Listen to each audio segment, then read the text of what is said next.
नमस्कार साथियों, मेरे YouTube चैनल पर शिक्षा विभाग से संबंधित नवीनतम अपडेट्स पाने के लिए सब्सक्राइब कीजिए, बेल आइकन को प्रेस कीजिए और ऑल नोटिफिकेशन को ऑन करके रखें, जिससे नवीनतम अपडेट्स आपके मोबाइल पर तुरंत मिल सके।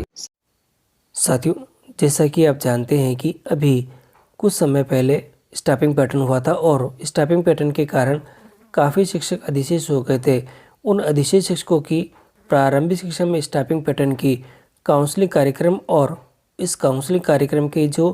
पदस्थापन और उनसे संबंधित जो दिशा निर्देश है वे आज जारी हुए हैं। तो आज के इस वीडियो के अंदर मैं आपको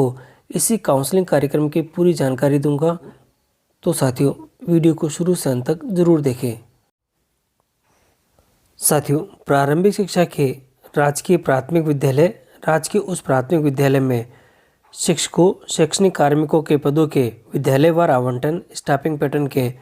पुनर्निर्धारण से एवं सामान्यीकरण पदस्थापन के लिए काउंसलिंग के संबंध में कार्यालय निदेशक प्रारंभिक शिक्षा राजस्थान बीकानेर के द्वारा आदेश जारी हुआ है। इस आदेश में बताया गया है कि दिनांक 23/11/2021 को जारी दिशा निर्देश एवं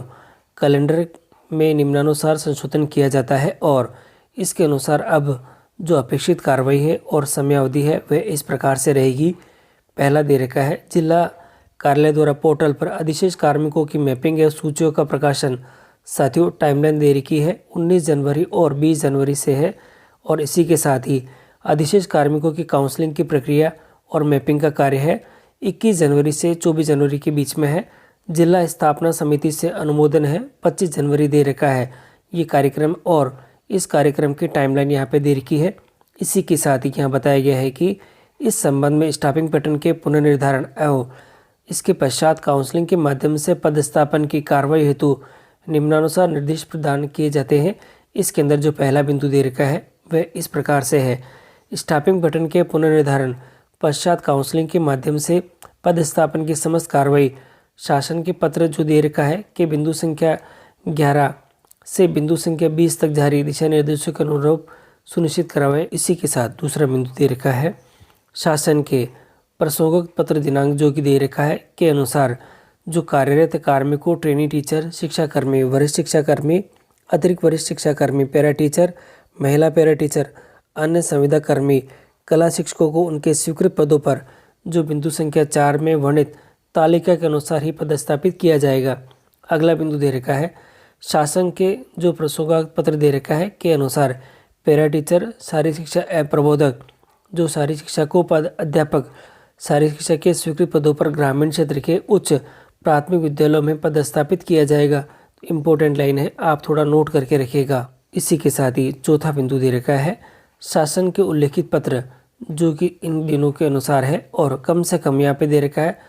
4 CWSN विद्यार्थियों के नामांकन वाले विद्यालयों में ही अध्यापक विशेष शिक्षा को पदस्थापित या समायोजित किया जाएगा। अगला बिंदु दे रखा है, अधिशेष अध्यापकों, शैक्षणिक कार्मिकों को शासन के जो प्रसोक्त पत्र दे रखा है कि बिंदु संख्या 11 में अंकित वरीयता क्रम के अनुसार ही अन्य विद्यालयों में पदस्थापित किया जाएगा। इसी के साथ ही छठा बिंदु दे रखा है, शासन के पत्र के अनुसार अन्य किसी तरह से अधिशेष कार्मिकों को अन्य विद्यालय में शाला दर्पण पोर्टल पर निर्धारित काउंसलिंग प्रक्रिया द्वारा ही समायोजित करते हुए पदस्थापित किया जाएगा। इसी के साथ ही अगला बिंदु दे रखा है, शासन के उक्त पत्र जो कि 28/5/19 के बिंदु संख्या 16 के अनुसार काउंसलिंग प्रक्रिया संपादित करने हेतु जिला स्तरीय कमेटी अधिकृत ही होगी। इसी के साथ ही बिंदु संख्या 8 दे रखा है, उक्त अनुसार जिला स्तरीय कमेटी द्वारा कार्रवाई शासन के प्रसोक्त पत्र के अनुसार बिंदु संख्या 17 में अंकित है के अनुसार ही की जाएगी। इसी के साथ ही नवा बिंदु दे रखा है कि दिनांक बिंदु संख्या 18 के अनुसार जिला स्तरीय समिति द्वारा किए गए प्रस्ताव के अनुसार पदस्थापन समायोजन के आदेश जिला परिषद स्थापना समिति के अनुमोदन पश्चात जिला शिक्षा अधिकारी प्रारंभिक शिक्षा द्वारा जारी किए जाएंगे और जिला परिषद की स्थापना समिति द्वारा